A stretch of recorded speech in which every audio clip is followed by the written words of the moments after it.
Valve a décidé d'entrer dans le marché du jeu vidéo en annonçant hier la sortie de sa nouvelle console, le Valve Steam Deck. Et je peux vous dire, cette nouvelle fait des ravages depuis quelques heures maintenant. Mon compte Twitter ne fait que flamber avec des messages partout à cause de sa nouvelle console. Donc on commence tout de suite par voir cette nouvelle console et on peut voir directement par son esthétique que c'est un peu la Nintendo Switch quoi. Et c'est pas pour rien que ça a été annoncé quelques jours après l'annonce de la nouvelle Nintendo Switch, qui a fait quelques déçus parce que l'annonce de Nintendo au final c'est juste un nouvel écran OLED et il n'y a aucune optimisation de performance. Par contre, la Valve, ça déboîte, on en parle tout de suite. Alors au niveau de l'esthétique, on a cette esthétique qui va ressembler un peu à une manette de jeu avec des joysticks à droite à gauche, les boutons. On remarquera l'ajout par contre de trackpad à droite et à gauche qui est quand même assez sympa. Les joysticks sont assez hauts, donc c'est assez bizarre en termes d'utilisation. Il faudra voir à l'usage comment c'est accessible, etc. Mais à mon avis, il fallait qu'il fasse la place pour les trackpads, donc c'est un peu normal. Sur les côtés,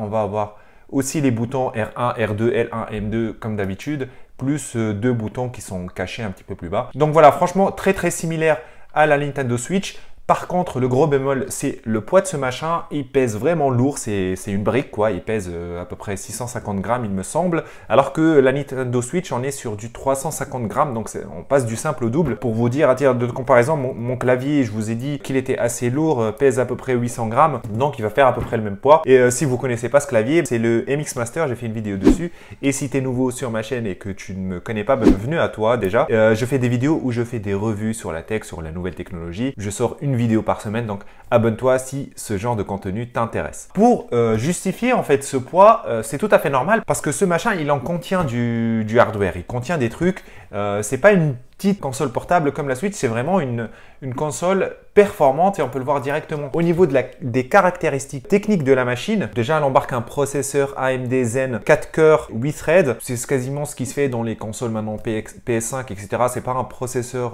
ultra performant mais c'est un processeur qui est suffisant pour faire tourner les jeux vidéo. Par contre, au niveau du processeur graphique, on a un processeur RDNA avec 8 unités de calcul qui peut tourner jusqu'à 1,6 teraflop.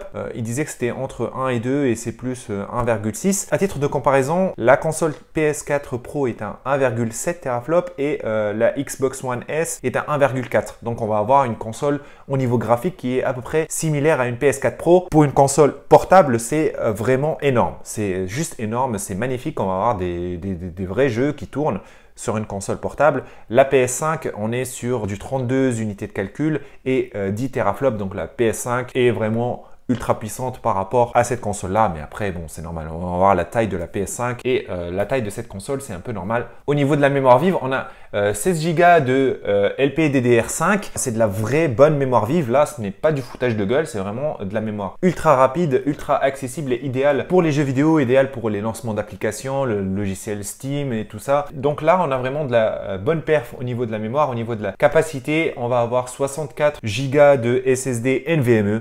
Donc c'est ce qu'il y a sur les MacBook Pro que j'avais présenté, sur le MacBook M1, etc. C'est un très bon SSD, super rapide, méga rapide. Le bémol, c'est qu'en version de base, on va avoir 64 Go de disque dur et pour avoir 256 Go ou 512 Go, il faudra douiller encore plus, j'en parle dans la section prix qui vient à la fin. Mais on aura la possibilité d'insérer une carte micro SD à l'intérieur de la console. Mais ce qui restera intéressant de savoir, est-ce qu'on aura la possibilité de splitter l'installation d'un jeu entre le disque dur interne et la carte micro SD? C'est un point intéressant qu'il faudra voir. Au niveau de l'écran, on va avoir un écran tactile 7 pouces qui va être en HD en 1280 x 820. Ce choix est un choix judicieux parce que pour faire tourner les jeux à 60 et 120 fps, il faut réduire un peu la résolution.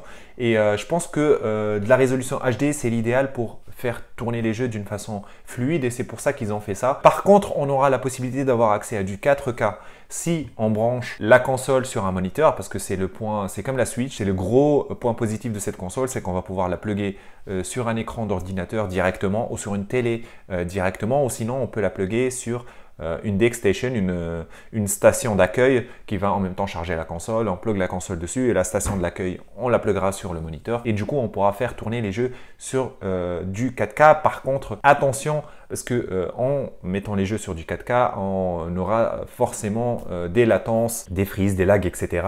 Tous les jeux ne tourneront pas d'une façon fluide, donc il faudra bidouiller un peu les jeux, réduire la qualité graphique pour avoir accès à un jeu fluide. Sinon, en version comme ça de base, en version HD, Valve dit qu'on aura accès quasiment à la majorité des jeux entre 40 et 60 FPS, ce qui est énorme, c'est-à-dire qu'on pourra faire tourner Watch Dogs, on pourra faire tourner Red Dead Redemption, Tomb Raider Shadow, tous les nouveaux jeux qui sont assez performants vont pouvoir tourner sur cette console et franchement c'est énorme. Au niveau de la batterie, la console aura une batterie de 5200 mAh, 40 Wh, donc on pourra en fait bombarder la console pendant à peu près 3-4 heures si on joue comme un bourrin d'une manière non-stop, mais sinon on peut aller jusqu'à 5-6 heures si jamais on réduit le FPS des jeux, par exemple à 30 FPS et qu'on réduit la résolution, etc.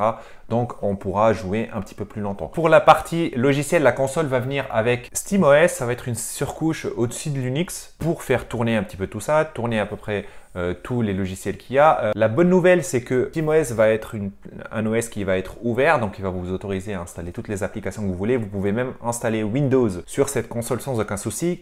Coucou Apple, et du coup vous ne serez pas limité si vous voulez installer par exemple le client de Rio Game pour jouer à League of Legends sur cette console, et bah vous pourrez. Du coup pour moi le très gros point positif de cette console, c'est que grâce à ce SteamOS, on va avoir accès à tout le catalogue de jeux de Steam, et ça c'est juste énorme parce que à côté Nintendo Switch, les jeux sont assez chers sur Steam, ils sont vraiment moins chers et il y a beaucoup de jeux que personnellement, j'aime beaucoup et qui sont sur Steam que je vais vouloir jouer dessus. À qui s'adresse cette console? Et franchement, je pense qu'elle s'adresse à des gens comme moi. Je passe énormément de temps sur un ordinateur pour le bureau, je passe 8 heures dessus. Je n'ai pas envie d'avoir un ordinateur gaming encore une fois à côté. Ça fait vraiment beaucoup de place sur mon PC. En plus, j'ai envie de jouer à des jeux PC. J'aime beaucoup les jeux PC. Je préfère les jeux PC à n'importe quelle autre plateforme.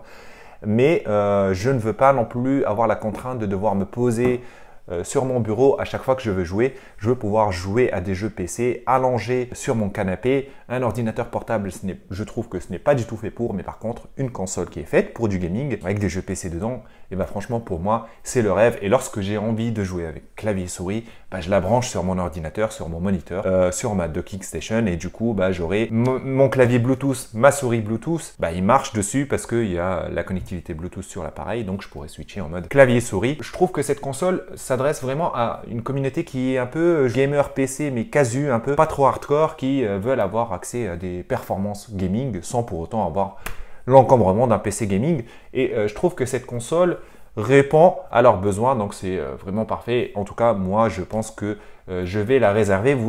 Si vous voulez l'acheter, la console sort en décembre, mais elle ne sortira que pour les personnes qui ont réservé cette console. Pour réserver, il faut aller sur le site de Steam, vous allez sur réserver et vendredi à 19 h, vous aurez la possibilité de réserver soit la version de base 419 € avec 64 Go de disque dur eMMC, soit si vous voulez le gros avantage pour moi, je pense que ça va être ça, c'est de partir sur un SSD NVMe quand même avec 256 Go et du coup ça va être à 549 € ou sinon 512 Go en SSD NVMe aussi, ça va être 679 €. On aura l'étui de transport qui est fourni avec. Par contre, pour la version premium à 512 Go, on aura un verre de traitement anti-reflet et on aura un bundle de profils exclusif dans la communauté Steam et un clavier visuel exclusif. Il faudra voir à peu près ce que c'est, mais la version 256 en tout cas me semble pas trop mal, donc il faudra réserver. Ça coûte 5 € pour réserver cette console et il faut que vous ayez, me semble, déjà fait au moins un achat sur Steam pour pouvoir réserver. Et à ce moment là, en décembre avant les fêtes, lorsque cette console sortira, ceux qui ont réservé vont être priorisés par rapport à ceux qui n'ont. C'est comme un processus de précommande à peu près. Ça va éviter la folie qu'il y a eu à la sortie de la PS5, donc c'est pas trop mal. Donc voilà pour cette console. Dites-moi en commentaire ce que vous en pensez. Est-ce que vous êtes plutôt réticent? Est-ce que vous pensez que c'est plutôt pas mal? Donc on pourra échanger, je réponds à absolument tous les commentaires. Comme d'habitude, si vous avez aimé cette vidéo, n'hésitez pas à liker, à commenter et je vous dis à plus pour une prochaine vidéo.